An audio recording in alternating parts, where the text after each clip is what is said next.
Hello friends, ये कहानी है एक सिंपल सी मिडिल क्लास फैमिली को बिलोंग करने वाली लड़की की, जिसकी 2 ही महीनों में शादी होने वाली थी। अभी कुछ ही महीनों पहले उसके पापा ने एक अपनी सेविंग से एक छोटी सी कार ली थी कि ये था कि सब लोग बच्चे बड़े हो गए हैं, सबको एक साथ घूमने जाना होगा, तो कार रहेगी तो कोई प्रॉब्लम नहीं होएगी। क्योंकि उस लड़की की शादी होने वाली थी, तो उसके पापा ने सोचा चलो इसको कार ड्राइविंग सिखाने किसी ड्राइविंग स्कूल में एडमिशन करा देते हैं। 15-20 दिन हो गए थे कार सीखते हुए, तो उसके अंदर एक कॉन्फिडेंस आ गया था कि मुझे कार चलानी शायद आ गई है, तो घर में जो कार है उस पर ज़रा चला के देखते हैं कि कितनी प्रैक्टिस हुई है। और आपको तो पता ही होगा, जो कार सिखाता है वो उसके हाथ, उसके कंट्रोल में ब्रेक भी होता है और क्लच भी होता है। तो इंसान ये सोचने लगता है कि मुझे कार चलानी आ गई है।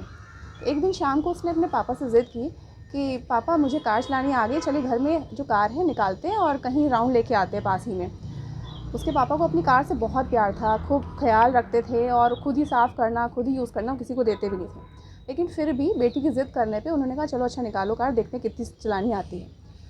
उन्होंने घर से कार बैक की, रोड पे लाए और वहाँ साइड में खड़ी कर दी, क्योंकि घर के दोनों तरफ नाली थी और अभी लड़की इतनी एक्सपर्ट तो नहीं हुई थी कि नाली के ऊपर से वो कार सड़क तक ला पाए, तो इसलिए सड़क पे उन्हें ला के कार खड़ी कर दी थी साइड में। और उन्हें कहा चलो बैठो और स्टार्ट करो। बगल वाली सीट पे वो बैठ गए। कॉन्फिडेंस था उस लड़की को, उसने गाड़ी में एक चाबी लगाई और गियर डाला, रेस दी और रेस देते ही कुछ ही सेकंड्स में पता नहीं क्या हुआ कि कार एक ही डायरेक्शन में चलते चली गई और जाके नाली फांद के वो दीवार से जाके जा भिड़ी। उन कुछ सेकंड्स में कुछ समझ में नहीं आया, ना उसको ना उसके पापा को, कि ये हुआ क्या, कि कैसे ये कहाँ जा रही है, गाड़ी कैसे कंट्रोल करें। और तुरंत ही जैसे वो नाली फांद के दीवार पे छू गई, तब तक ब्रेक लगाया, लेकिन दोनों ही जन उतनी देर में बहुत डर चुके थे। ना मुंह से आवाज़ निकल रही थी, ना कुछ समझ में आ रहा था कि ये हुआ क्या। खैर थोड़ी देर बैठे रहे कार में ही, ना पापा ने कुछ कहा, ना लड़की ने कुछ कहने की हिम्मत जुटाई। उसको ये लगा मुझसे बहुत बड़ी गलती हो गई, अब पापा मुझे बहुत तेज़ डांटने वाले हैं, कार कहीं ऐसा ना हो ख़राब हो गई हो, चले ना, क्या होगा, क्या होने वाला है।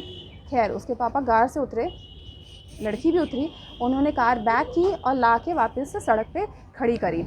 खड़ी करने के बाद वो घर के अंदर गए, थोड़ी देर बैठे, एक गिलास पानी पिया और फिर गहरी सांस लेके उन्होंने उस लड़की से कहा कि चलो बाहर। उस लड़की को कुछ समझ में नहीं आ रहा था कि पापा क्या कह रहे हैं। उन्होंने कहा निकालो कार।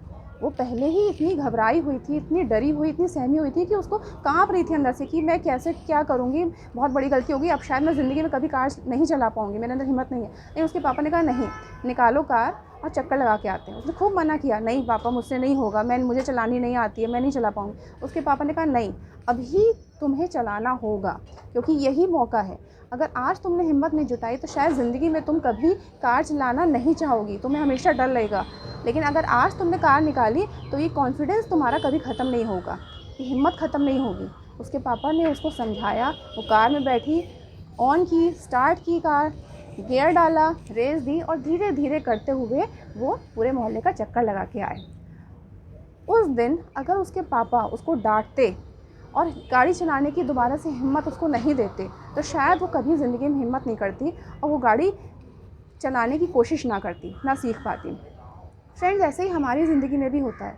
जब हमारे बच्चे कोई गलती करते हैं तो हम कभी कभी उनके ऊपर इतना नाराज़ हो जाते हैं, इतना डांटते हैं, कभी कभी मारते हैं कि शायद उनका कॉन्फिडेंस ही पूरा ख़त्म कर देते हैं कि नहीं, तुम ये काम नहीं कर सकते, तुमने गलत किया है, जैसे कि बहुत बड़ा अपराध कर दिया है। गुस्सा करने से पहले हमें ये सोचना चाहिए कि आखिर क्या वाकई वो नुकसान इतना बड़ा था, या नुकसान तो हुआ ही नहीं पर हमने गुस्सा इतना ज़्यादा कर दिया। बच्चों के साथ क्या, बड़ों के साथ भी ऐसा हो सकता है कि कभी हमारे घर के बड़े, हमारे पेरेंट्स या कोई भी एल्डर कोई मिस्टेक करते हैं और हम इतनी नाराज़गी दिखा देते हैं। रिलेटेड टू ऑनलाइन ट्रांजैक्शन हो सकता है, बैंकिंग ट्रांजैक्शन हो सकता है, ऑनलाइन शॉपिंग हो सकता है, कोई इन्वेस्टमेंट हो सकता है, किसी भी चीज़ को लेके शायद उतना नुकसान हुआ नहीं जितना हमने इमेजिन कर लिया है, और हम इतना गुस्सा, नाराज़ हो जाते हैं, डांट देते हैं, चिल्ला देते हैं कि शायद सामने वाला दोबारा ज़िंदगी में कोशिश ही ना कर पाए उस काम को करने की। तो ये हमें देखना है कि कहीं हम ये गलती कर तो नहीं रहे हैं, क्या हम उनका कॉन्फिडेंस बढ़ा रहे हैं या उनका कॉन्फिडेंस हमेशा के लिए ख़त्म करना है। अगर हमसे जाने अनजाने में ऐसी गलती हो रही है तो हमें अपने गुस्से को कंट्रोल करके पहले ये देखना है कि नुकसान वाकई हुआ है और वाकई क्या इतना बड़ा हुआ है कि हम सामने वाला का कॉन्फिडेंस हमेशा ख़त्म कर दें। तो यही चीज़ बच्चों के साथ भी होती है, यही चीज़ बड़ों के साथ भी होती है। हमें उनकी हिम्मत बढ़ानी है, ना कि उनको हमेशा के लिए डरा के एक कोने में बैठा देना है। Thank you.